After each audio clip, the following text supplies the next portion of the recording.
이 도둑녀마, 네 손으로 뭘 꾸마든 결국 남의 걸 훔친 손이야. 박만수가 확성기 앞에서 쏘아붙이자 비린내 섞인 바닷바람을 타고 그 말이 장터 바닥을 쓸고 지나갔습니다. 생선 상자에서 뚝뚝 떨어지던 물이 멎은 듯 사람들 숨소리만 얇게 남았지요. 차분옥 할머니는 바늘을 쥔 손을 허공에 멈춘 채 눈꺼풀만 한 번 느리게 깜박였습니다. 바느질 상자 속 실타래가 굴러가며 툭 하고 부딪혔는데도 할머니는 허리를 펴지 못했습니다. 뺨이 화끈 달아오르고 목젖 아래가 베낌 막힌 듯 했지요. 장부에 찍힌 도장받지. 딱딱, 이게 증거야. 박만수는 종이를 펼쳐들고는 붉은 도장을 과시하듯 내려찍었습니다. 딱 소리가 날 때마다 군중이 고개를 끄덕이는 게 보였고 누군가는 일부러 크게 혀를 찼습니다. 할머니의 발끝에는 쪼그라든 동전 몇 댐이 굴러다니다가 사람들 신발에 밟혀 짤깍 소리를 냈습니다. 그런데 말입니다, 여러분. 그 도장 소리가 정말 진실을 찍는 소리였을까요? 한 사람의 평생을 재단하고 이름을 지워버릴 권리가 저 종이 한 장에 있었던 걸까요? 오늘 들려드릴 이야기는 그날 장터에서 도둑으로 낙인 찍힌 할머니가 왜 단 한마디 변명도 하지 않았는지, 그리고 끝내 무엇이 사람들 입을 다물게 만들었는지에 대한 사연입니다. 이불 끝을 살짝 끌어올리고 손은 따뜻한 찻잔을 감싸 쥐세요. 큰 소리보다 무서운 건 소문이 사람의 숨을 막는 방식이라는 걸 오늘 밤은 조용히 그러나 똑똑히 보게 될 겁니다. 바닷내음이 짙던 1909, 19년 어느 장터에서 한 번의 모욕이 한 사람의 삶을 꿰매듯 찢어놓던 순간부터 말이지요. 그런데 참 이상하지요. 그렇게 몰아치는 말들 앞에서 차분옥 할머니는 끝내 한마디도 하지 않았습니다. 비릿한 바닷내가 골목을 타고 들어오면 차분옥 할머니의 가위부터 싹둑싹둑 소리를 냈습니다. 생선 상자에 붙은 얼음이 딱 하고 깨질 때 할머니는 헝겊 끝을 손가락으로 눌러 모서리를 맞췄지요. 바늘 끝에 실을 꿰는 그 짧은 숨, 그게 할머니 하루의 시작이었습니다. 실타래는 늘 한 줌씩 줄어들었고 바느질 상자 바닥에는 동전이 몇 댐만 짤랑 굴러다녔습니다. 그래도 할머니는 손을 멈추지 않았습니다. 낡은 앞치마, 끈을 한 번 더 조여 매고 고춧가루 묻은 소매를 툭툭 털며 말이지요. 할머니 이거 좀 줄여줘요. 젊은 상인이 비닐봉지를 흔들며 부탁하면 할머니는 고개만 끄덕였습니다. 줄이면 바람이 더 들어오니께 안쪽을 한 땀 더 잡아야 혀.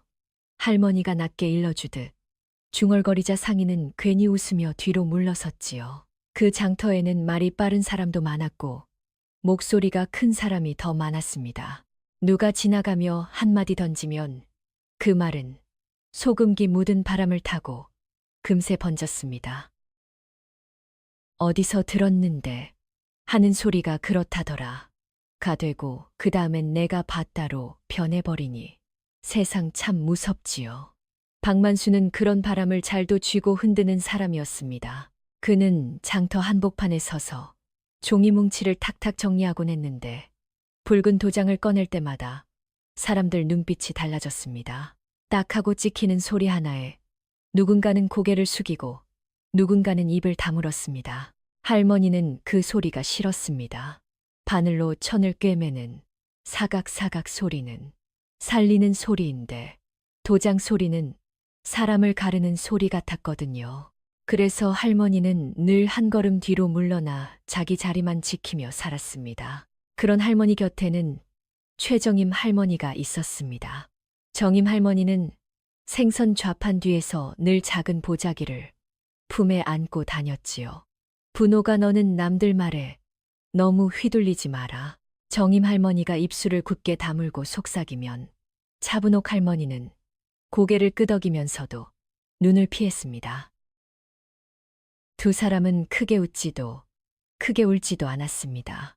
대신 서로의 손등을 한 번씩 쓸어주고 남들이 안 보는 틈에 따뜻한 보리차를 나눴지요. 말은 적었지만 그 적은 말 안에 오래된 약속이 하나 숨어 있었습니다. 그날은 유난히 장터 바닥이 축축했습니다. 비가 온 것도 아닌데 물비린내 섞인 물이 골목을 흐르고 사람들 신발 밑창이 쩍쩍 달라붙었지요. 차분옥 할머니는 장터 끝자락에서 작은 재미불을 꺼내 무릎 위에 펼쳤습니다. 그 재미불은 할머니가 가진 것 중 가장 따뜻한 것이었습니다. 군데군데 해진 곳을 남색 실로 덧대어 추위가 새지 않게 꿰맨 것이지요. 할머니는 그 이불을 한번 쓰다듬고는 망설이는 손으로 가장자리 한 조각을 조심스레 잘라냈습니다. 그때 장터 뒤편에서 누군가 기침을 하며 쓰러질 듯 앉아 있었습니다. 얼굴은 바닷바람에 말라 쩍쩍 갈라졌고 손끝은 새우 껍질처럼 차가워 보였지요. 거기 잠깐만 기다려. 차분옥 할머니가 낮게 내뱉듯 말하고는 잘라낸 천조각을 품에 안고 다가갔습니다. 이거라도 둘러. 바람이 뼈를 파고든 있게 할머니는 천조각을 상대의 어깨에 얹어주며 손끝으로 매듭을 한 번 더 단단히 눌렀습니다. 그리고는 바늘을 꺼내 아주 작은 표시를 남겼지요. 누구나 지나치기 쉬운 실한 올의 방향을 비틀어 만든 조그만 매듭이었습니다. 돌아오는 길에 할머니는 속이 텅 빈 듯했습니다. 따뜻한 것 하나를 내어준 자리만큼 무릎이 시큰하고 허리가 휘청거렸지요. 장터 바람이 갑자기 더 차갑게 느껴져 할머니는 입술을 꼭 깨물었습니다. 분호가 너 또 그러면 안 된다. 최정임 할머니가 멀리서 걱정스런 눈으로 바라봤지만 차분옥 할머니는 대답을 삼켰습니다. 말하면 약속이 흔들릴까봐, 말하면 누군가가 더 다칠까봐.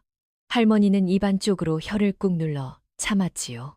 그렇게 남긴 작은 매듭 하나가 그냥 바느질의 습관으로 끝났다면 얼마나 좋았겠습니까? 하지만 사람 사는 곳에서는 작은 표식이 때로는 큰 죄가 되기도 합니다. 그리고 그 조그만 한 땀이 훗날 차분옥 할머니를 장터 한가운데 세워 모두의 눈앞에서 흔들리게 만들 줄은 아무도 몰랐습니다. 그날은 장터 스피커도 이상하리만치 조용했습니다. 대신 생선 비늘 긁는 소리와 바닷물 튀는 소리만 개막개막 귀를 찔렀지요. 차분옥 할머니는 바늘을 입에 물고 있다가 누군가 급히 달려오는 발소리에 고개를 들었습니다. 분옥 할머니, 큰일 났어요. 옆 좌판 아주머니가 숨을 헐떡이며 속삭였습니다. 정임 할머니가 새벽에. 그 뒤는 말이 끊겼습니다. 말이 끊긴 자리에 차분옥 할머니 가슴이 먼저 꺼져 내렸지요. 할머니는 가위 손잡이를 꼭 쥐었다가 천천히 내려놓았습니다. 손끝이 싸늘해지고 혀끝에 짠내가 맴돌았습니다. 사람은 슬퍼도 장터는 멈추지 않으니 그게 더 서럽지 않겠습니까? 장례식장 문을 미는 순간 냉기와 향냄새가 한꺼번에 밀려왔습니다.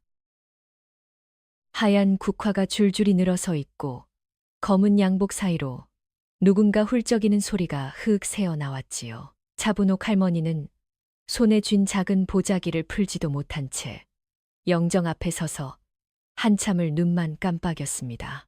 정임아, 너는 왜 말도 없이 가버렸냐? 할머니가 목 뒤를 쓸어내리며 중얼거렸습니다. 말은 나왔는데 마음은 따라오지 못했습니다. 그저 가슴속에서 찬 바람이 슥 지나가 숨이 걸리는 듯 했지요. 상주가 되는 젊은 여자가 조심스레 다가와 보자기 하나를 내밀었습니다. 할머니, 이건 어머니가 꼭 드리라고 하셨어요. 그녀의 손은 떨렸고 눈가에는 밤새 쓸어낸 흔적이 선명했습니다. 보자기 안에는 낡은 카세트 테이프 하나와 얇은 장부가 들어 있었습니다. 테이프 겉면에는 삐뚤삐뚤한 글씨로 날짜 같은 것이 적혀 있었고 장부에는 동전만 한 숫자들이 빼곡했지요.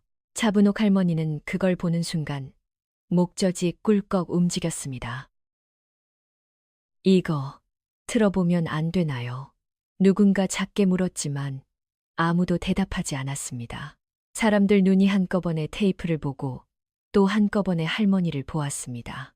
말 못할 사정이 있다는 걸 다들 눈치로 먼저 알아채 버린 거지요. 차분옥 할머니는 테이프를 손바닥에 올려놓고도 차마 주머니에 넣지 못했습니다. 만약 이걸 틀면 정임 할머니가 지키려던 무엇이 무너질까봐 겁이 났습니다. 그렇다고 안 틀면 남아있는 사람들이 더 다칠 것 같아 그게 또 겁이었지요. 그날 밤 할머니는 방 한 구석에 쪼그리고 앉아 무릎 위에 장부를 펼쳤습니다. 숫자 사이사이에 묻은 기름때, 종이 끝에 번진 붉은 도장, 자국 접힌 자리에 남은 손톱 자국까지 죄다 살아있는 것처럼 보였습니다. 할머니는 손가락으로 한 줄을 따라가다가 갑자기 멈춰 섰습니다. 그 줄 끝에는 어디선가 본 듯한 작은 표시가 있었습니다. 실을 비틀어 만든 조그만 매듭처럼 눈 크게 뜨고 봐야 겨우 알 수 있는 흔적이었지요. 할머니는 그 흔적을 보는 순간 아주 오래전 그날의 바람 소리까지 되살아났습니다.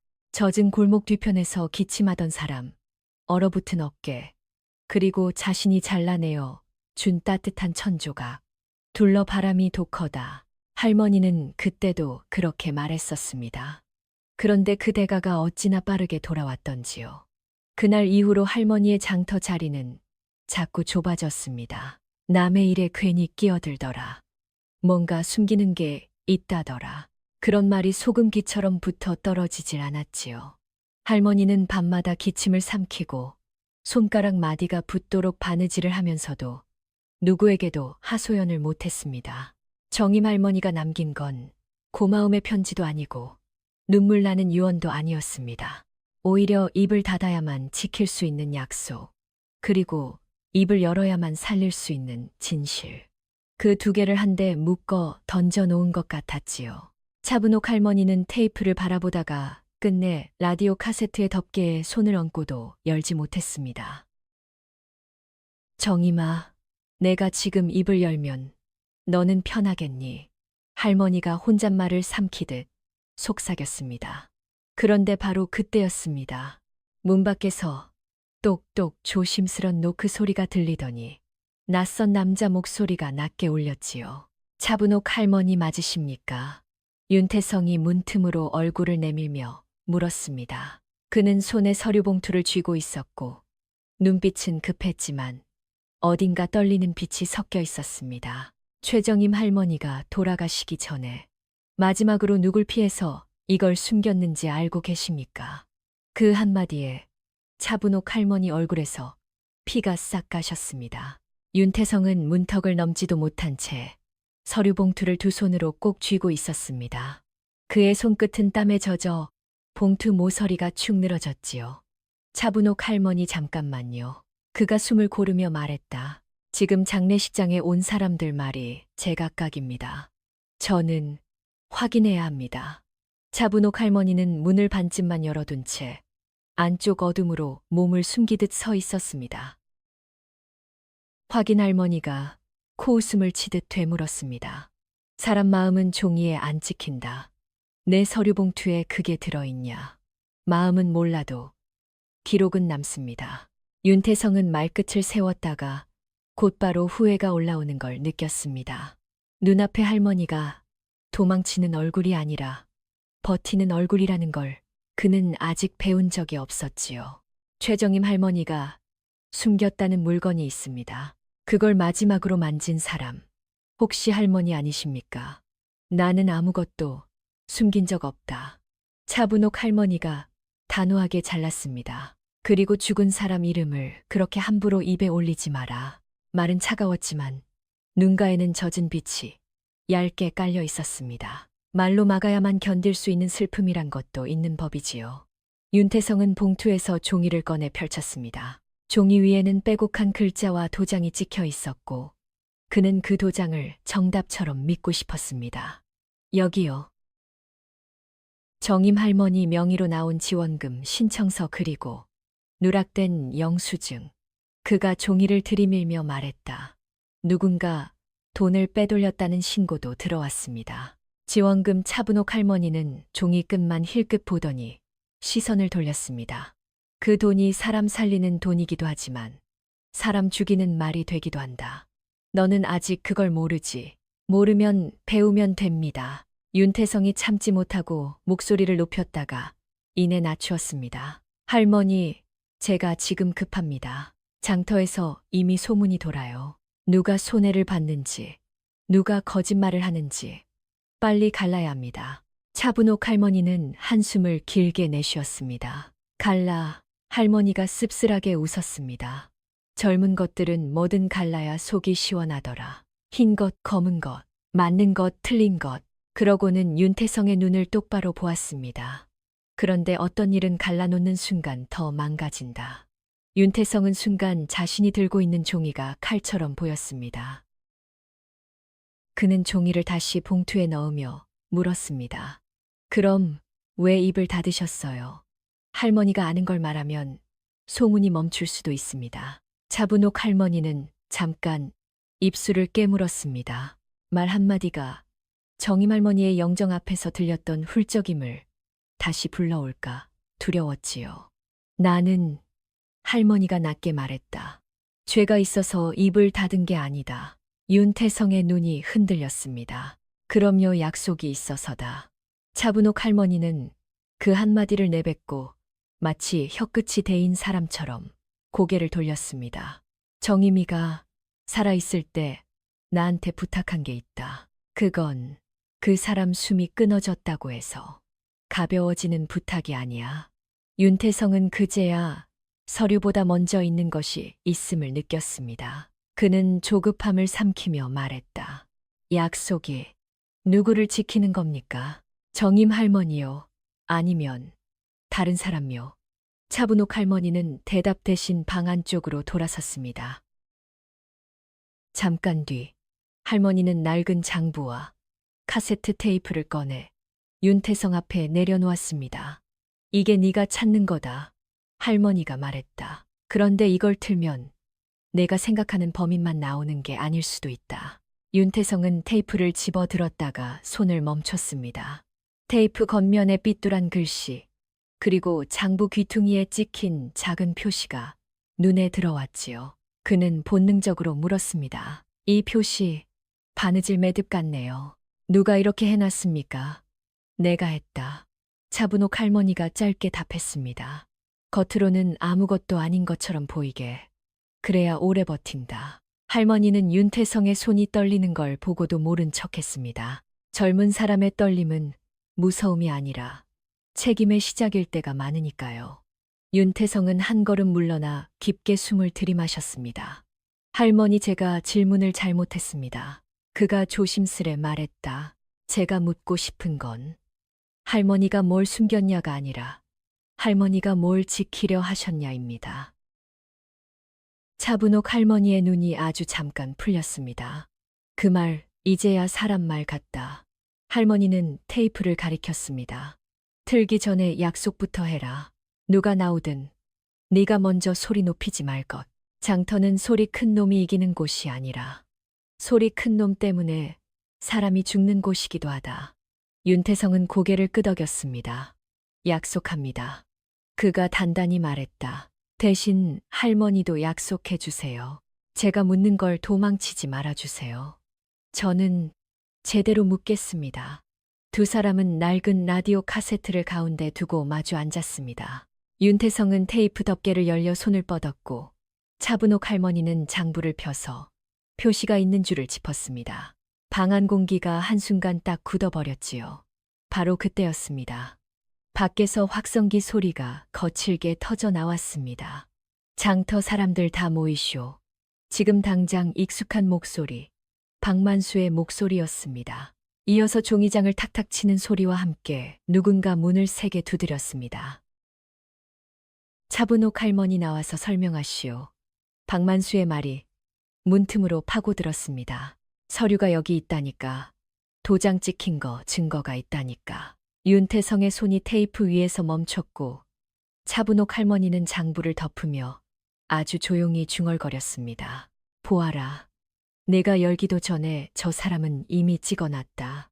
삐익 하는 확성기 소리가 장터 천막 사이를 갈라놓았습니다.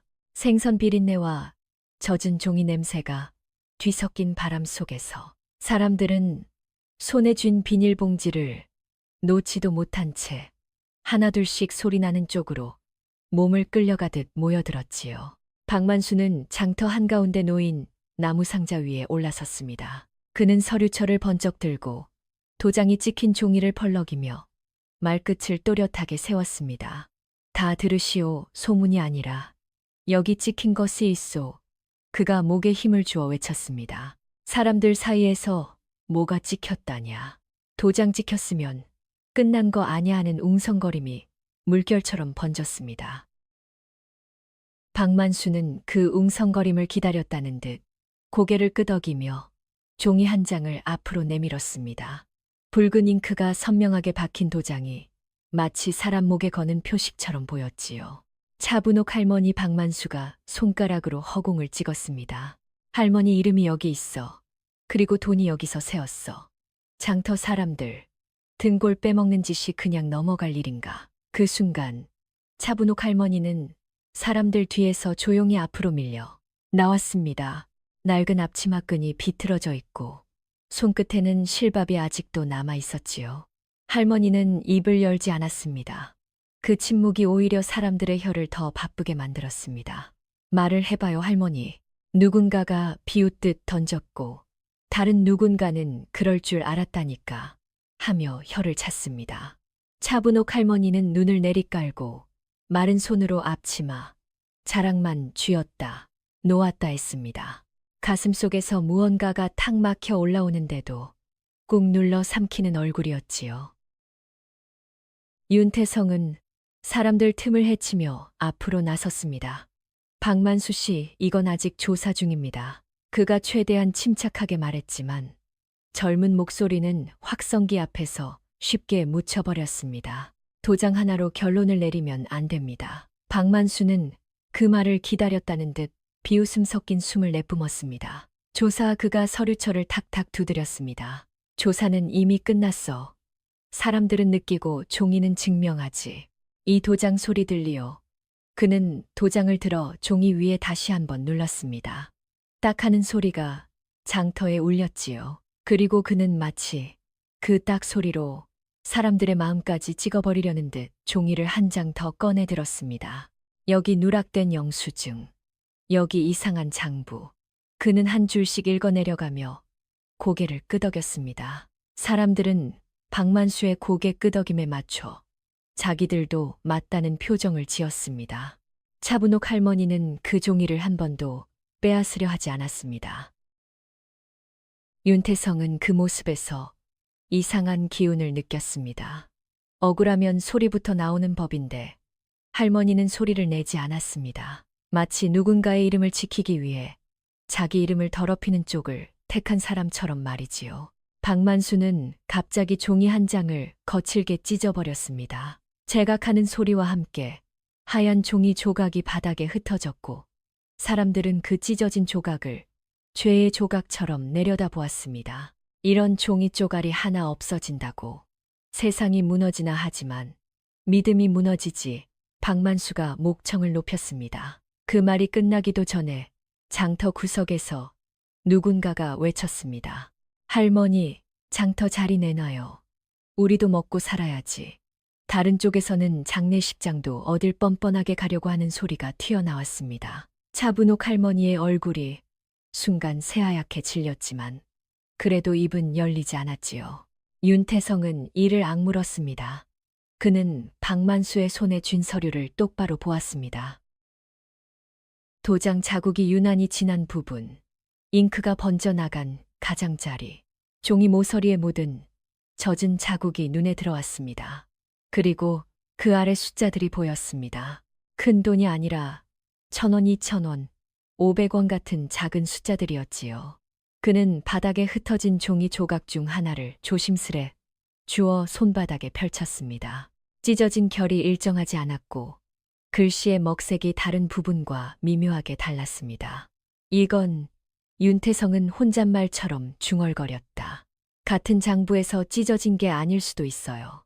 윤태성은 주머니에서 작은 동전 지갑을 꺼냈습니다.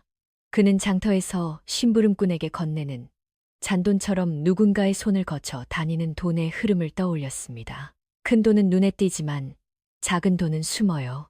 그가 낮게 말했다. 그리고 숨는 건 대개 반복됩니다. 차분옥 할머니는 윤태성의 그 말을 듣고도 고개를 들지 않았습니다. 다만 손끝이 아주 잠깐 떨렸습니다.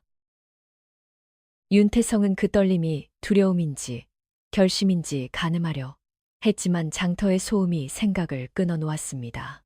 박만수는 군중을 향해 손바닥을 크게 휘둘렀습니다. 오늘부로 결정합시다. 그는 확성기에 입을 바짝 붙였습니다. 차분옥 할머니는 장터에서 물러나시오. 다들 동의하시오. 사람들의 대답은 각자였지만 그 각자가 모여 하나의 돌처럼 굴러가기 시작했지요. 윤태성은 그 돌 앞에서 보려 했습니다. 이건 불법적인 강요입니다. 그가 단호히 말했다. 할머니를 몰아세우면 그러나 박만수는 이미 다음 종이를 들고 있었습니다. 말보다 종이를 먼저 보여주는 사람 앞에서 젊은 정의는 자꾸 숨이 막혔지요. 그때 차분옥 할머니가 아주 작게 윤태성을 불렀습니다. 태성아, 할머니의 목소리는 바람에 실린 실 한 가닥처럼 가늘었습니다. 지금은 나를 막지 마라. 윤태성은 놀라 할머니를 보았습니다. 할머니는 눈을 들어 박만수도 군중도 아닌 윤태성의 마음을 똑바로 겨누었습니다. 약속이 있다. 할머니가 숨을 고르며 말했다. 그 약속은 지금 이 자리에서 깨지면 안 된다. 윤태성은 입술을 깨물었습니다. 그는 할머니가 왜 스스로를 내어주려 하는지 알 것 같으면서도 아직 확신은 없었습니다. 하지만 한 가지는 분명했습니다. 할머니의 침묵은 포기가 아니었습니다. 누군가를 살리기 위해 택한 가장 아픈 방법이었지요. 차분옥 할머니는 결국 한 걸음 앞으로 나섰습니다. 사람들 눈앞에서 머리를 숙이며 말했습니다. 내가 물러나마. 그 한마디에 장터가 술렁였고 누군가는 승리한 얼굴로 웃었습니다. 그러나 윤태성은 보았습니다. 할머니의 눈이 젖어 있으면서도 흔들리지 않는 것을. 할머니는 오늘 또 한 번 일부러 더 큰 수치를 뒤집어 쓰려 했습니다. 약속을 지키기 위해서였지요. 그리고 윤태성의 마음속에는 작은 숫자들이 또렷해지기 시작했습니다. 도장, 잔돈, 장부, 찢어진 종이. 누군가가 만든 판결은 커 보였지만 깨뜨릴 틈은 늘 작은 데에 있었습니다. 바로 그날 저녁 차분옥 할머니는 더 깊이 고개를 숙였습니다. 사람들 앞에서 또 한 번 약속이 무너지지 않게 하려고 말이지요. 차분옥 할머니, 여기서 사람들 앞에 대답을 하시오. 박만수가 확성기에 입을 바짝 붙여 쏘아붙였습니다. 아니면 죄를 인정하는 걸로 알겠소. 장터 한복판에 둥글게 선 사람들 사이로 바닷바람이 스치고 젖은 비닐이 바스락거렸습니다. 차분옥은 발끝을 모으고 서 있었지요. 얼굴을 들지 못한 채 손가락 끝으로 앞치마 끝만 비틀어 쥐었습니다. 할머니 말 좀 해봐요. 누군가가 비웃듯 던졌습니다. 돈이 어디로 갔는지 알면 말하라니까. 다른 목소리가 툭 덧붙였지요. 박만수는 서류철을 탁 하고 펼쳤습니다. 이 도장 다들 봤지요. 그가 종이를 번쩍 들며 외쳤습니다. 장터 회비, 장례비 지원금. 숫자가 비었소. 빈대는 누가 채워. 결국 누군가가 빼먹었단 말 아니겠소. 윤태성이 앞으로 나서며 손바닥을 들었습니다. 박만수 씨, 지금 이건 공개 망신입니다. 그가 단호히 말했지만 목소리가 떨렸습니다. 증거도 확정도 아닌데 사람들 앞에서 몰아붙이면 안 됩니다. 젊은 사람이 책상머리 말만 하네. 박만수가 비웃음을 흘렸습니다. 장터는 종이 한 장이 사람 목숨이요. 도장 하나가 밥줄이요. 그는 도장을 들어 종이에 눌렀습니다. 딱 소리가 나자 사람들의 눈빛이 한 번에 굳어졌지요. 차분옥은 그 딱 소리에 어깨가 아주 조금 움찔했습니다. 그 작은 움직임을 본 누군가가 곧장 소리쳤습니다. 봤지요? 찔리니까 놀라는 거예요. 그 말이 불씨가 되어 주변에서 한마디씩 던지기 시작했습니다. 할머니가 어디서 그 돈을 만져요. 한 사람은 혀를 찼습니다. 맨날 남의 옷만 꿰매면서도 손이 참 빠르다더니 누군가는 억울함보다 더 아픈 말로 찔러 넣었습니다. 차분옥의 입술이 잠깐 벌어졌다가 다시 닫혔습니다. 말하면 더 커질 것이고 말하지 않으면 더 찢길 것을 아는 얼굴이었지요. 그 눈빛은 부끄러움에 젖어 있으면서도 어딘가에서 이를 악물고 버티고 있었습니다. 박만수는 한 걸음 내려와 차분옥 앞에 종이를 들이밀었습니다. 여기다 손도장 찍으시오. 그가 낮게 내뱉었습니다. 실수였다. 미안하다. 그 한 줄이면 끝이오. 안 그러면 장터 자리도 장례식장 발도 못 들이오. 윤태성이 재빨리 종이를 잡아당기려 했습니다. 그건 강요입니다. 그가 받아쳤습니다. 할머니가 찍을 이유가 없으면 그럼 내가 대신 책임질 텐가. 박만수가 턱을 치켜들며 물었습니다. 젊은 사람이 의기롭다고 늙은이 하나 끌어안고 같이 타 죽을 셈이냐. 그 말에 윤태성의 목젖이 한 번 꿀렁했습니다. 사람들 뒤쪽에서 누군가가 쿨 타신 혀를 찼습니다. 요즘 젊은 것들은 꼭 끼어들더라. 또 다른 목소리가 칼처럼 잘랐지요. 할머니가 아니라면 누가 그랬겠어. 차분옥은 종이를 바라보지도 않았습니다. 대신 바닥에 떨어진 실밥 하나를 눈으로 따라가듯 한참을 아래만 보았지요. 그러다 마침내 아주 느리게 고개를 끄덕였습니다. 찍을게요. 차분옥이 쉰 목소리로 말했습니다. 그 한마디에 장터가 환호도 아닌 이상한 안도처럼 웅성거렸습니다. 윤태성이 숨을 들이켰습니다. 할머니 안 됩니다. 그가 다급히 말했지만 차분옥은 고개를 돌려 윤태성의 눈을 한 번 보았습니다. 그 눈에는 분노도 두려움도 있었지만 그보다 먼저 자리 잡은 것이 있었지요. 말하지 말아야 할 이유, 말하면 무너질 약속 같은 것 말입니다. 박만수는 차분옥의 손을 거칠게 끌어 도장 위로 가져갔습니다. 자, 여기 그가 재촉했습니다. 차분옥의 손가락이 도장 손잡이를 잡는 순간 사람들 틈에서 누군가가 숨을 삼키는 소리가 났습니다. 그때였습니다. 장터 가장자리 생선 상자 옆에 서 있던 늙은 조계장수가 아무 말 없이 앞으로 걸어 나왔습니다. 그는 박만수도 보지 않고 윤태성도 보지 않았습니다. 다만 바닥에 떨어진 종이 조각 하나를 주워 손바닥에 올려놓고 손끝으로 문지르며 한참을 들여다보았지요. 조계장수의 눈이 종이 모서리의 작은 구멍에 멈췄습니다. 바늘이 지나간 듯한 점, 실이 한 번 걸린 듯한 자국이었습니다. 그는 그 자국을 본 순간 얼굴이 굳더니 아무 말 없이 주머니를 더듬었습니다. 이봐요 영감. 뭘 꾸물거려. 누군가가 소리쳤습니다. 박만수도 짜증 섞인 눈으로 쏘아보며 말했습니다. 증인이라도 될 셈이오. 조계장수는 대답하지 않았습니다. 그는 천천히 손을 내밀어 조그만 물건 하나를 바닥에 툭 내려놓았습니다.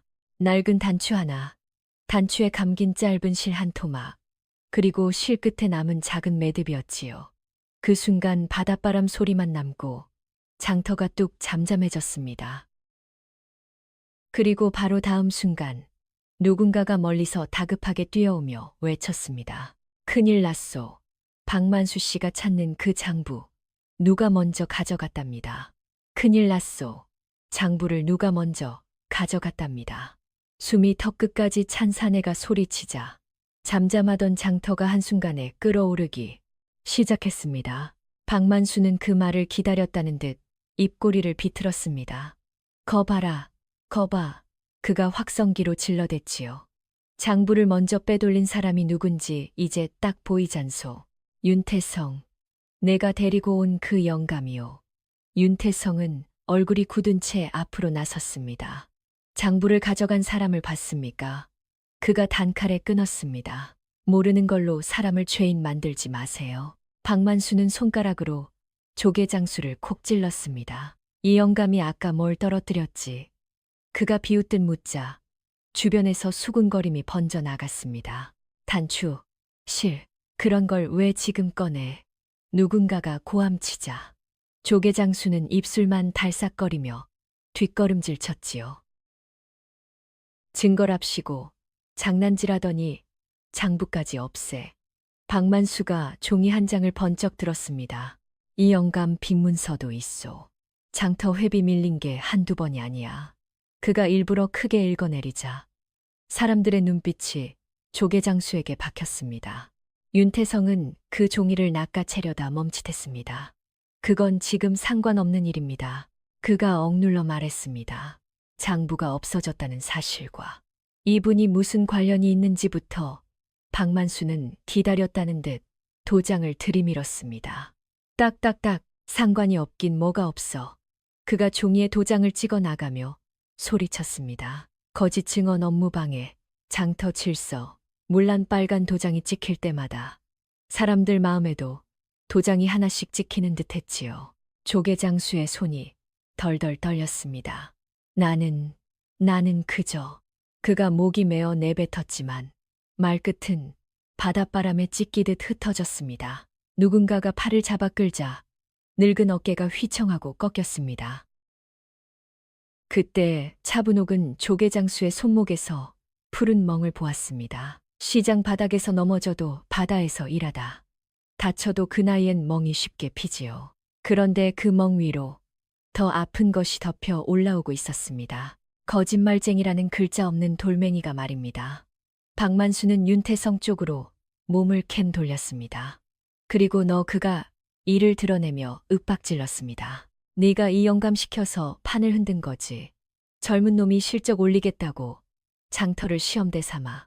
그 말이 떨어지자 사람들은 기다렸다는 듯 윤태성을 향해 쏟아졌습니다. 맞다 맞아. 괜히 젊은 사람이 끼어들더라. 할머니를 살린다고 결국 우릴 속인 거지. 웅성거림이 칼날처럼 날카로워지자 윤태성의 숨이 가빠졌습니다. 그는 뒷주머니에서 신분증을 꺼내 보이며 저는 하려 했지만 누군가가 손등을 쳐서 신분증이 바닥에 떨어졌지요. 차분옥은 그 신분증이 젖은 바닥에 눌려 더러워지는 모습을 보고도 당장 손을 뻗지 못했습니다. 손을 뻗는 순간 사람들이 한패라고 찍어버릴 것이 뻔했으니까요. 그저 발끝만 꼼지락거리며 서 있는데 가슴 한쪽이 얼음처럼 싸늘해졌습니다. 그 싸늘함은 며칠 전의 향냄새와 섞여 올라왔습니다. 흰 천이 머리에 얹히고 향이 피어오르던 그 자리에서 최정임이 낮게 속삭였지요. 분호가 내가 떠나도 그건 열지 마라. 그 말이 왜 그렇게 무거웠는지 차분옥은 이제서야 똑똑히 알 것 같았습니다.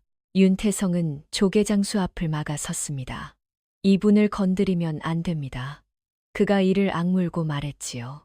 장부를 가져간 사람을 찾는 게 먼저예요. 누가 가져갔는지 보지도 못했잖아요. 박만수는 손을 휘저으며 사람들을 부추겼습니다. 봤다더니 증거를 내놨다더니 그가 비웃으며 몰아붙였습니다. 못 내놓으면 너도 공범이오.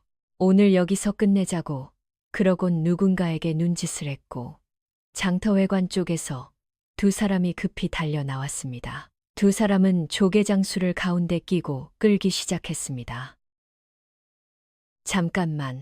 잠깐만. 윤태성이 팔을 뻗어 막으려 하자 박만수는 그의 팔을 탁 쳐냈습니다. 젊은 선생 손 떼시오. 그가 낮게 내뱉었습니다. 네가 책임질 수 있나? 차분옥의 눈이 그 순간 흔들렸습니다.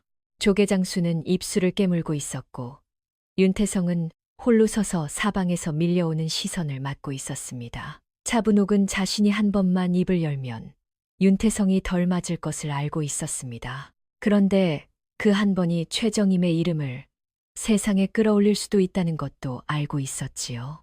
윤태성이 차분옥 쪽으로 고개를 돌렸습니다. 할머니, 그가 숨을 삼키며 불렀습니다. 지금 말씀해 주세요. 할머니가 왜 침묵했는지, 아니면 제가. 그의 말이 끝나기도 전에 박만수의 확성기 소리가 다시 장터를 찢었습니다. 차분옥은 입안이 바싹 말라 혀끝이 아렸습니다. 말하면 죽은 사람이 편히 못 누울 것 같았습니다. 말하지 않으면 살아있는 사람이 여기서 부러질 것 같았습니다. 도장은 찍혔는데 숫자가 안 맞습니다. 윤태성이 젖은 영수증 뭉치를 펼쳐 보이며 낮게 말했다. 여기 보세요. 같은 날 같은 시각인데 도장 방향이 조금씩 달라요. 차분옥은 그 말을 듣는 순간 목 안쪽이 꽉 막히는 듯 했지요. 그들은 장터회관 뒤편 바람이 덜 드는 재봉틀 옆에 쪼그려 앉았습니다. 바닥엔 실밥과 비닐 조각이 뒤섞여 있고 멀리선 확성기 소리가 아직도 웅웅 울렸습니다. 윤태성은 도장 자국을 손톱으로 따라가며 하나씩 번호를 적어 내려갔습니다. 이건 박만수 도장이 맞죠? 차분옥이 조심스레 묻자 윤태성이 고개를 끄덕였습니다. 맞습니다. 그런데 이상합니다. 그가 숨을 고르며 말했다. 박만수는 찍을 때마다 오른쪽으로 살짝 기울어요. 버릇이거든요. 차분옥은 그 말에 갑자기 손바닥이 차가워졌습니다. 기울기라는 건 글씨보다 더 솔직한 것이지요. 그럼 이건 차분옥이 영수증 한 장을 집어들자 붉은 도장이 반듯하게 찍혀 있었습니다. 너무 반듯해서 오히려 낯설었습니다. 윤태성은 영수증들을 줄 세우듯 놓더니 다음은 장터회비 장부 사본을 꺼냈습니다. 이 장부에 찍힌 도장도 보세요. 그는 몇 장을 넘기다 멈춰 섰고 손끝이 미세하게 떨렸습니다. 여기만 잉크가 다릅니다. 더 진하고 가장자리가 번졌어요. 차분옥은 번진 잉크를 보자 문득 오래전 바느질하던 밤이 떠올랐습니다. 최정임이 작은 헝겊 주머니를 내밀며 이건 아무한테도 보이지 마라 하던 그 목소리 말입니다. 차분옥은 입술을 깨물고 고개를 저었습니다. 지금은 기억에 매달릴 때가 아니었습니다. 윤태성은 주머니에서 돋보기를 꺼내 도장 가장자리를 들여다보았습니다. 이거 도장 받침이 다릅니다. 그가 짧게 말했다. 같은 도장인데 다른 패드에 찍었어요. 장터회관 안의 패드가 아니라 바로 그때 차분옥의 눈에 재봉틀 옆 실타래 하나가 들어왔습니다. 누군가 급히 뽑아 쓴 듯 실끝이 헝클어져 있었고 붉은 잉크 같은 얼룩이 아주 조금 묻어 있었지요. 차분옥은 무심코 그 실끝을 집어들었다가 손끝에 달라붙는 거친 섬유를 느꼈습니다. 이거 도장 받침에 묻는 솜하고 비슷하네. 윤태성은 실끝을 받아들고 코끝에 가져갔습니다. 잉크 냄새가 납니다. 그가 바로 일어섰습니다. 할머니 도장 받침이 어디 있죠? 장터회관 말고 박만수 개인 것. 차분옥은 대답 대신 시장 골목 끝 박만수의 가게 쪽을 바라보았습니다. 바람에 현수막이 펄럭였고 문턱 아래엔 물기와 흙이 엉겨 있었습니다. 저 사람은 자기 물건을 남 손에 잘 안 맡아요. 차분옥이 낮게 말했다. 도장도 돈도 소문도. 그들은 사람들 눈을 피해 좁은 골목을 타고 돌았습니다. 윤태성은 걸음이 빨랐고 차분옥은 그 뒤를 따라가며 숨을 죽였습니다. 심장이 쿵쿵 뛰는데도 발소리는 들키면 안 된다는 생각뿐이었지요. 박만수 가게 뒤편 쓰레기통 옆에 낡은 종이 상자가 하나 있었습니다. 비에 젖어 눅눅해진 상자 속엔 버려진 장부, 조각 뜯긴 영수증, 그리고 먹다 남은 도장 패드가 섞여 있었습니다. 윤태성이 상자를 뒤적이다가 손이 멈췄습니다. 여기 도장 패드 안쪽에 실이 끼어 있어요. 차분옥은 그 끼인 실을 보는 순간 숨이 턱 막혔습니다. 실의 꼬임이 자신이 쓰는 방식과 같았기 때문입니다. 내가 쓰는 실이야.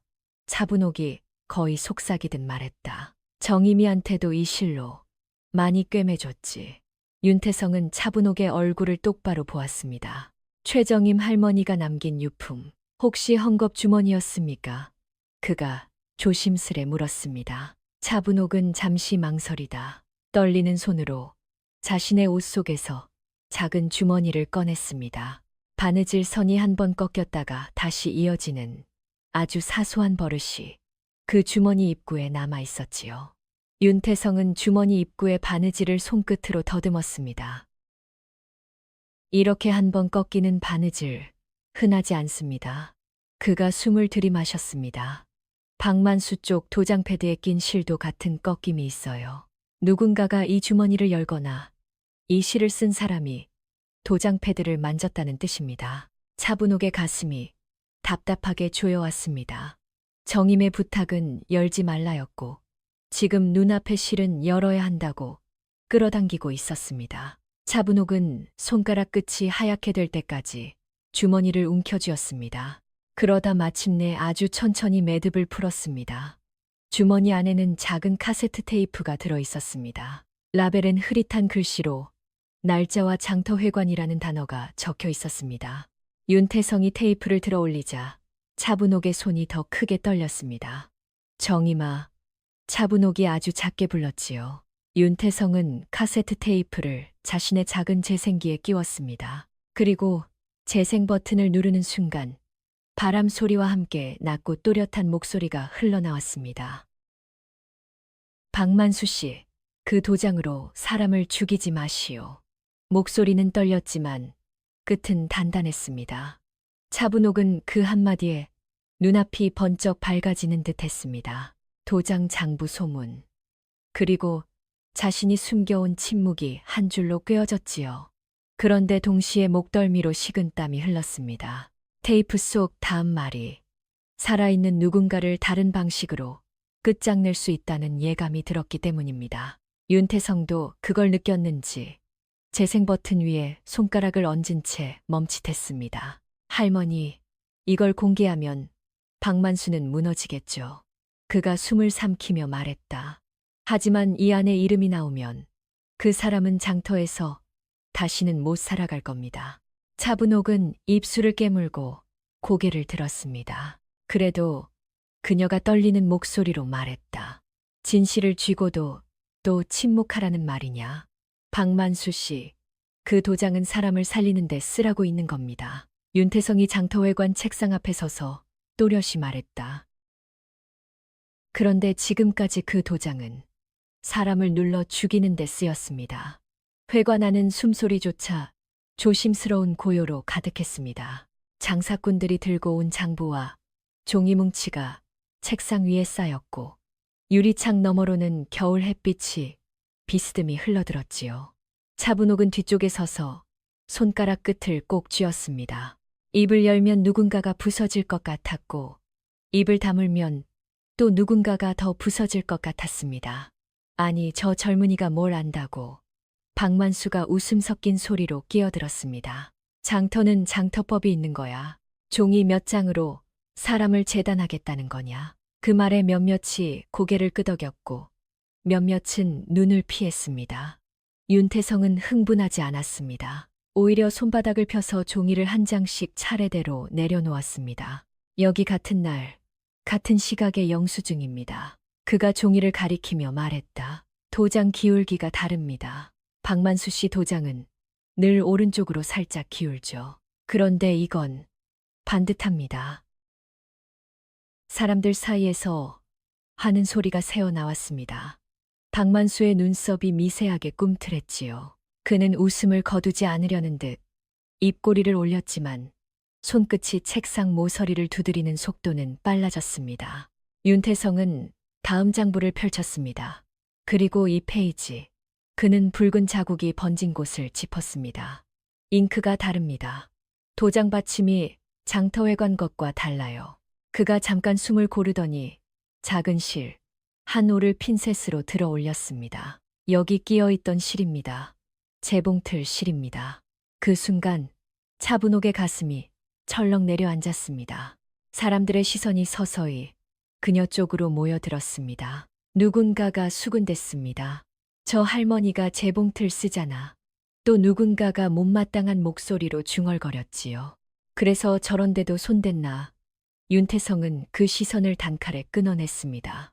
차분옥 할머니는 도장을 찍지 않았습니다. 그가 단정하게 말했다.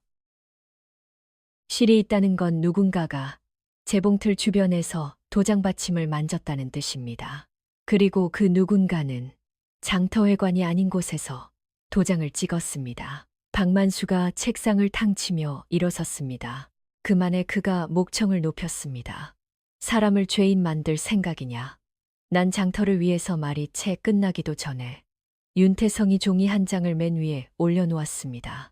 장터를 위해서요. 윤태성이 조용히 되물었습니다. 그럼 왜 회비장부에서 내야 할 사람만 골라서 더 받았습니까? 사람들 사이가 술렁였습니다. 윤태성은 종이를 넘기며 동그라미 쳐진 작은 숫자들을 보여주었습니다. 1,000원, 2,000원, 3,000원. 크지 않습니다. 그런데 이 작은 돈이 쌓이면 어떤 사람은 한 달 장사를 접어야 합니다. 차분옥은 그 말을 듣고 목이 타들어갔습니다.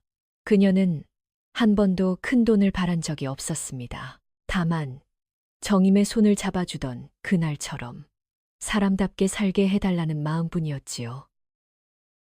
그런데 지금 사람답게라는 말이 칼처럼 회관 안을 베고 있었습니다.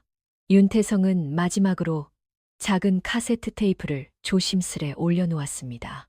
그리고 그가 말끝을 낮췄습니다. 최정임 할머니 목소리입니다. 회관 안이 얼어붙었습니다. 누군가는 두 손으로 입을 막았고 누군가는 고개를 숙였습니다. 박만수의 얼굴이 순간 하얘졌다가 금세 붉어졌습니다. 죽은 사람을 팔아먹지 마. 그가 고함쳤습니다. 그 할망구가 뭘 안다고. 그의 목소리는 크고 날카로웠지만 그 안엔 초조함이 섞여 있었습니다. 마치 자신이 의지하던 것들이 하나둘 바스러지는 소리를 듣는 사람처럼 말이지요. 그때 차분옥이 앞으로 한 발 나섰습니다. 사람들 앞에 서는 순간 다리가 후들거렸습니다. 그러나 그녀는 도망치지 않았습니다. 정희미는 차분옥이 떨리는 목소리로 말문을 열었다가 한 번 삼켰습니다. 정희미는 누굴 끌어내리려고 이걸 남긴 게 아니요. 회관 안이 조용해졌습니다. 차분옥은 눈을 들어 사람들을 바라보았습니다. 장터 사람들, 늘 서로의 얼굴을 보며 살던 사람들. 그런데도 한 번 소문이 붙으면 칼보다 날카로워지는 사람들이었습니다. 차분옥은 그 눈빛을 견디며 천천히 말을 이었습니다. 은혜라는 건 떠들수록 썩는 거요. 차분옥이 낮게 그러나 또렷하게 말했다. 누가 누구를 살렸네. 누가 누구를 도왔네. 그거 입에 올리는 순간 사람은 빚이 되고 표적이 되는 거요. 그녀는 잠깐 고개를 숙였다가 다시 들었습니다. 정희미는 그걸 알았어. 그래서 이름을 숨겼고 그래서 나도 말 못했던 거요. 윤태성의 눈이 흔들렸습니다. 그는 승리하는 얼굴이 아니었습니다. 오히려 무거운 돌을 품에 안은 사람처럼 입술을 굳게 다물었습니다. 회관 안에 있던 사람들도 마찬가지였습니다. 누군가는 박만수를 노려보았고 누군가는 차분옥을 바라보며 눈시울을 훔쳤습니다. 박만수는 책상 위 도장을 움켜쥐었습니다. 그 도장 늘 딱 소리를 내며 사람들의 입을 막던 그 도장이 오늘은 그의 손에서 덜덜 떨렸습니다. 이게 다 무슨 소용이냐. 그가 비틀거리듯 말했습니다. 장터는 내가 지켜왔는데. 차분옥은 그 말을 듣고도 비웃지 않았습니다. 다만 가슴 한쪽이 저릿하게 아팠지요. 사람은 누구나 자기가 붙잡고 있던 방식으로 살아남으려 합니다. 어떤 이는 바늘을, 어떤 이는 종이를, 어떤 이는 도장을 붙잡고요. 그런데 그 도장이 사람 위에 올라가는 순간 장터는 더는 장터가 아니었습니다. 윤태성이 테이프를 끄지 않은 채 그대로 회관 중앙에 놓았습니다. 소리 크게 틀 필요 없습니다. 그가 담담히 말했습니다. 여기 있습니다. 듣고 싶은 사람만 들으십시오. 보고 싶은 사람만 보십시오. 그는 종이와 장부를 정리해 한 줄로 세워두었습니다. 저는 누굴 망신 주러 온 게 아닙니다. 이제부터는 장터가 스스로를 보게 하려는 겁니다. 회관 밖으로 사람들이 하나둘 나갔습니다. 누군가는 박만수를 외면했고 누군가는 한참을 망설이다 도장 쪽을 흘끗 보고 지나갔습니다. 차분옥은 그 모습을 보며 숨을 내쉬었습니다. 진실이 드러났다고 해서 상처가 바로 아물 리는 없지요. 차분옥은 윤태성 옆으로 다가가 낮게 말했습니다. 태성아, 그녀의 목소리는 작았지만 단단했습니다. 오늘은 끝이 아니여. 윤태성이 고개를 돌리자 차분옥은 고개를 끄덕였습니다. 진실이 밝아졌다고. 내 삶이 바로 편해지는 건 아니여. 그녀는 손끝으로 자신의 옷자락을 쓸어내렸습니다. 오히려 이제부터 더 조용히, 더 오래 버텨야 할지도 몰라. 윤태성은 잠시 말이 없었습니다. 그러다 마른 침을 삼키며 물었습니다. 할머니 그래도 후회 안 하십니까? 차분옥은 회관 바닥에 실밥 하나를 바라보다가 아주 천천히 고개를 저었습니다. 후회는 그녀가 숨을 고르며 말했다. 나중에 하는 거요. 지금은 또 살아야 하니까. 회관 밖으로 나가려는 순간 차분옥의 등에 차가운 기운이 스쳤습니다. 누군가의 시선이었습니다. 그녀는 돌아보지 않았습니다. 돌아보면 다시 흔들릴 것 같았으니까요. 그리고 그녀는 속으로 조용히 중얼거렸습니다. 정임아, 내가 남긴 빛이 켜졌구나. 그런데 이제부터가 더 무섭다. 진실은 이미 밝아졌습니다.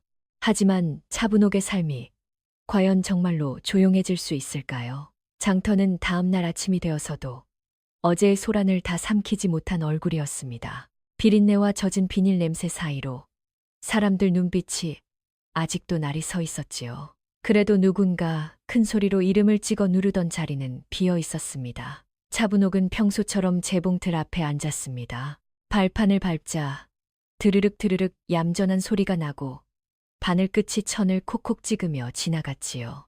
어제는 도장이 사람을 찍었고 오늘은 바늘이 천을 살렸습니다. 낡은 이불 한 채가 그녀 무릎 위에 놓였습니다.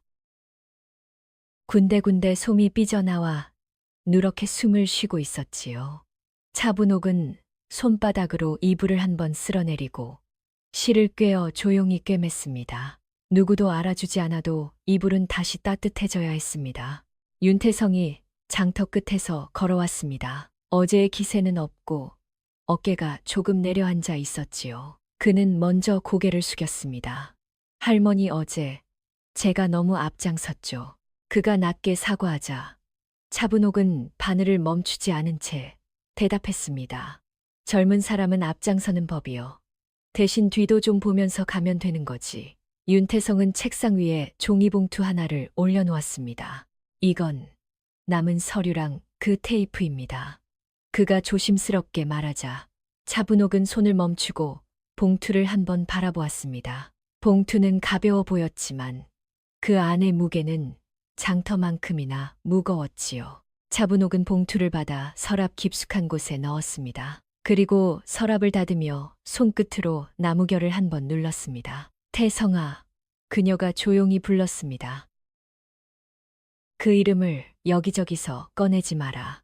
윤태성의 눈이 커지자 차분옥은 숨을 길게 내쉬었습니다. 사람이 사람을 살려놓고 그걸 소문으로 만들면 그 사람은 또 누군가의 밥이 된다. 윤태성은 한참 말이 없었습니다. 그러다 입술을 깨물고 고개를 끄덕였습니다. 그럼 어떻게 해야 합니까? 그가 묻자 차분옥은 이불 가장자리를 톡톡 두드리며 말했습니다. 해야 할 일만 해. 고맙다는 말은 마음으로 하고 갚는 건 조용히 해. 그녀의 목소리는 부드러웠지만 이상하게 단단했지요. 장터 사람 몇이 재봉틀 앞을 지나가다 멈췄습니다. 누군가는 눈을 피했고 누군가는 머뭇거리다 작은 목소리로 말했습니다. 할머니, 그때는 우리가. 그 말이 끝나기도 전에 차분옥이 먼저 고개를 들었습니다. 됐어. 그녀가 짧게 끊었습니다. 그리고 한 박자 쉬어 덧붙였지요. 앞으로는 남의 살을 입으로 뜯지 말자. 그거면 된다. 그날 오후 윤태성은 장터회관 앞에 새로 붙은 종이를 보았습니다. 회비를 걷는 사람을 한 사람 손에 맡기지 않고 여러 사람이 번갈아 맡기로 했다는 내용이었습니다. 도장은 여전히 책상 위에 있었지만 누군가의 소나귀에만 있지는 않았지요. 윤태성은 그 종이를 보며 이상하게 가슴이 뜨거워졌다가 곧 식는 걸 느꼈습니다. 해가 기울 무렵 차분옥은 재봉틀을 닫고 바늘통을 닫았습니다. 그리고 어제와 달리 장터 한복판을 피하지 않고 천천히 걸었습니다. 누가 수군거리든 그녀는 발끝을 똑바로 두었지요. 참는 건 여전했지만 이제는 말해야 할 때를 알고 있었습니다. 집에 돌아와 등잔불을 켜자 방안이 누렇게 따뜻해졌습니다. 차분옥은 완성한 이불을 가지런히 개어 한쪽에 놓았습니다. 그리고 혼잣말처럼 아주 작게 말했습니다. 정임아, 네가 남긴 건 소리가 아니고 길이었구나. 그녀는 서랍 쪽을 한번 바라보고 다시 눈을 감았습니다. 내일은 여전히 어렵겠지요. 하지만 차분옥은 이제 자기 손으로 삶을 꿰맬 새 실을 하나 얻었습니다. 내일은 여전히 힘들어도 그녀는 이미 한 줄의 새 바느질로 자기 마음을 덧대어 두었습니다. 내일은 아직도 거칠겠지만 나는 이제 내 삶을 기워갈 새 실이 생겼다.